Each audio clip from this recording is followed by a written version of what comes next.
Hi, welcome to my video on the equation of a hyperbola in standard form. Standard form of a hyperbola is the transformational form. And I concentrated on naming it transformational form because of the center, the horizontal stretch and the vertical stretch, etc. And the transformational form or standard form is x minus h all squared over a squared minus y minus k squared over b squared equals 1. Or this one has the horizontal axis as the transverse axis, and if you switch it around with the negative with the y squared, then you have very similar equation, but this one has the vertical axis as the transverse axis.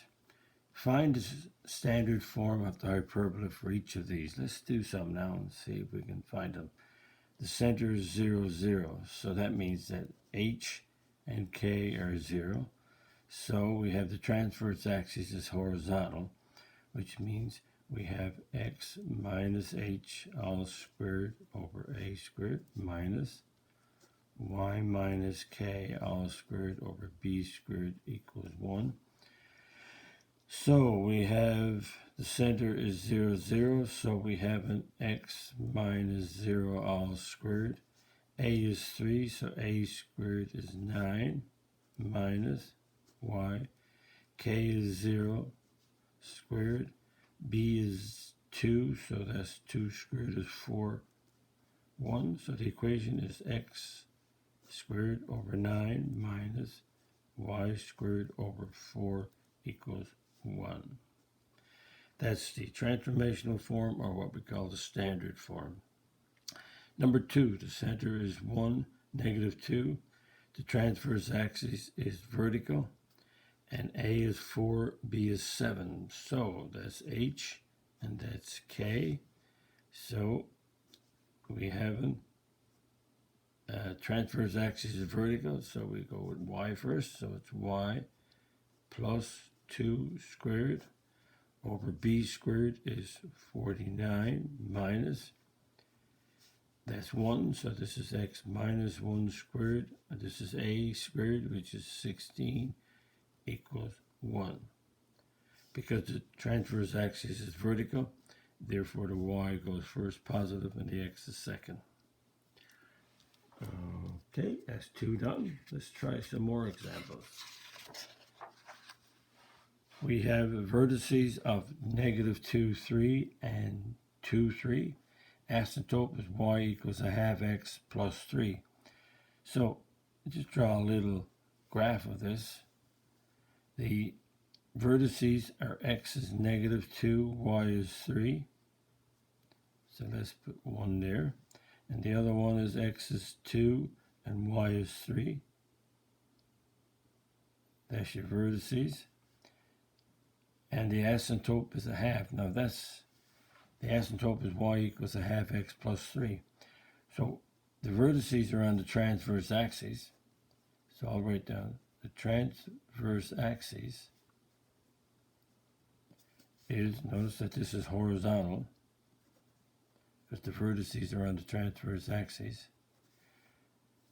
And what we have is that these are the vertices, then the midpoint of the two vertices is the center. So the center is in the middle, halfway between negative 2 and 2 is 0. And in between the 3 plus 3 is 6, divided by 2 is 3. So the center is 0, 2. And we have a, so that means this is a horizontal axis. So that means we have an x minus 0 squared, subtract y minus 3 squared equals 1. So this is the A here, and the stretch, the length of this is 4. That means if the length is 4, A is 2, or the stretch is from here to here, which is 2, or from here to here is 2. So A is 2. That means this is 2 squared 4. And the slope of the asymptote is a half. We know that the slope is B over A. So that means that B over A equals a half. And we know A is 2, so B over 2 equals 1 over 2. So that means B is 1. So B is 1, 1 squared is 1. So there's the equation in standard form or transformational form. But let's tidy it up. We got x squared over 4, because x minus 0 is just x, minus y.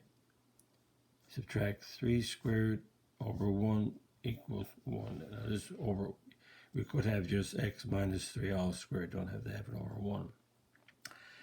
Let's do another example. Asymptotes are y equals 3x plus 11, y equals negative 3x minus 13. The vertex is negative 4, 5. The asymptotes intersect. So let's call this equation 1, and let's call this equation 2. So we're going to solve these two equations. Because the two equations are equal to y, we're going to let 3x plus 11 equal negative 3x minus 13. 3x plus 3x equals minus 13 minus 11. 6x equals negative 24. Divide by 6, x is negative 4.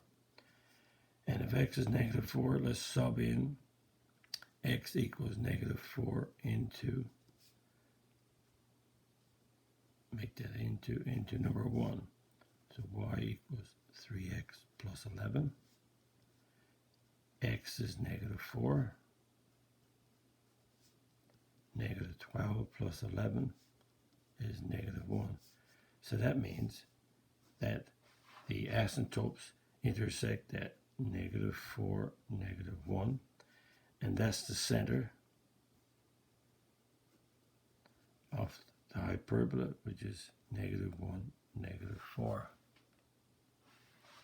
Now, let's look at, if that's the center, and the vertex is negative 4, 5, when we look at that, the center is, x is negative 4 and negative 1, which is, let's say here, and the vertex is negative 4, which is here, 5, so there's the vertex there. Notice that the center and the vertex are on the same axis. So therefore, what we have is, we have, based on that, from there to there is 6. So that means the vertical stretch, because it's going vertical stretch is 6. So that means B is 6. So the slope of the asymptote is 3.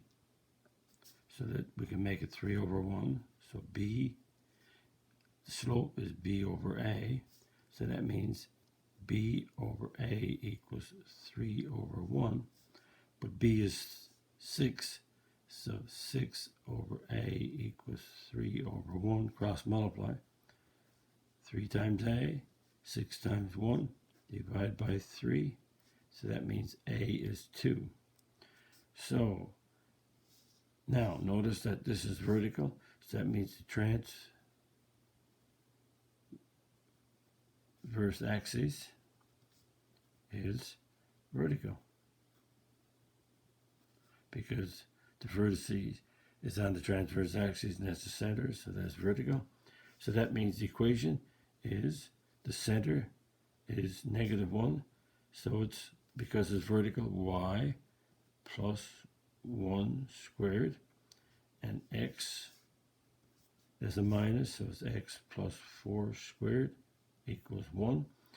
And with the y is the b, so the b is, let's see, b is 6, so that's 36. And the a squared goes with the x, so a is 2, so 2 squared is 4. So there's the equation in standard form, or you could say transformational form. And we have another one to do. This time we're given the 2 vertices and the 2 co-vertices. And let's draw a little picture just to see what's happening. Always good to draw. The vertices are 8. Let's pretend 8 is here, -2. And, 8, -2. Oh, where am I going on? 8, x is 8, -2, right? X is -2 right here, -2. So there's vertex 1, vertex 2.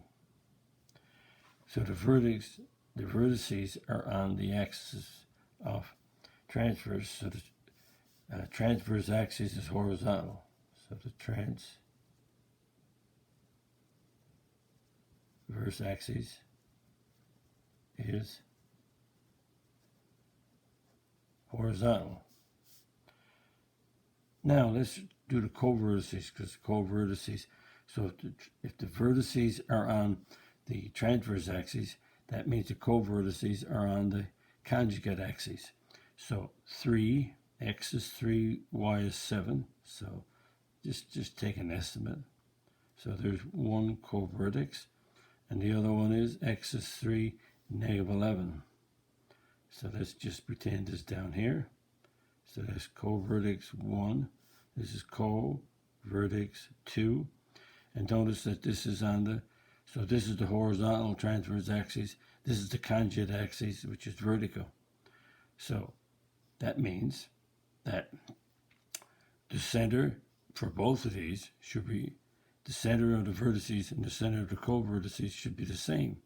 So if you take the vertices and get the average, so if we get what we call the midpoint, so if we add them up, it's 8 plus -2/2 and -2 plus -2/2. That gives us 6/2, which is 3.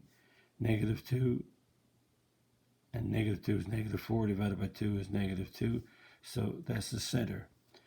And we have a horizontal axis is the transverse axis. So therefore we have an x minus 3 squared, subtract y plus 2 squared equals 1. Opposite of 3 is -3. The opposite of -2 is a +2. And because the transverse axis is horizontal, this is the A. So if this is the middle, and the middle is x is 3, -2 right here, this is the middle of 3, -2. So the distance here is from 3, -2 to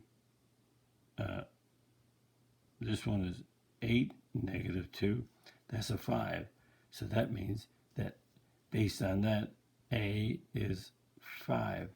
So A is with the x, so that's a 25. And the distance from this co-vertex here is 3, 7. So from 7 down to -2 here, 7 to -2 is 9. So that means that B is 9. So B squared is 81. And that's the standard form, or the what I used to call it, or you can call it the transformational form. And one more to do just to finish it off. The center of the hyperbola is -2, 5. The conjugate axis is horizontal. The length of the transverse axis is 20. The length of the conjugate axis is 16. So we have a center, so again that's the H and the K. The converse axis is horizontal. If the converse axis is horizontal, that means the transverse axis must be vertical. And the vertices lie on the transverse axis. So that means we have a y squared and an x squared. So it's y5, so it's y minus 5. That's a negative 2, so that's a plus 2 equals 1. So how do we get the a and the b? The length of the transverse axis, which is the vertical, that means that 2b equals, the transverse axis is vertical, so 2b is 20, so b is 10. B is with the y, so this is 100, so b squared is 100. And the length of the conjugate axis, which is the horizontal, so 2a is 16, so a is 8, so 8 squared is 64. So the vertical axis is the y, perfect, and the horizontal axis is the x, and we have the lengths squared. So that's the transformational form or the standard form. Again, I talked about transformational form all through the videos. Now I convert it to standard form. Because again, why did I do that? Because I wanted to go with the center, and this is the horizontal stretch is 8, the vertical stretch is 10, and that gives us the length of the axis, etc., etc. I hope you liked the video. Again, I ended off on standard form, and most teachers would start out with standard form first, but I wanted to do it from the idea of stretches, horizontal and vertical stretches, etc. If you like my video, click the like button, or if you're not a subscriber, click the subscribe button. Visit my math website, www.mathfullyexplained.com, to find more information about me, my videos, and the content. That's the content on my YouTube channel called Math Fully Explained. Thank you for viewing my video. Hope the video was of some help to you. Bye-bye.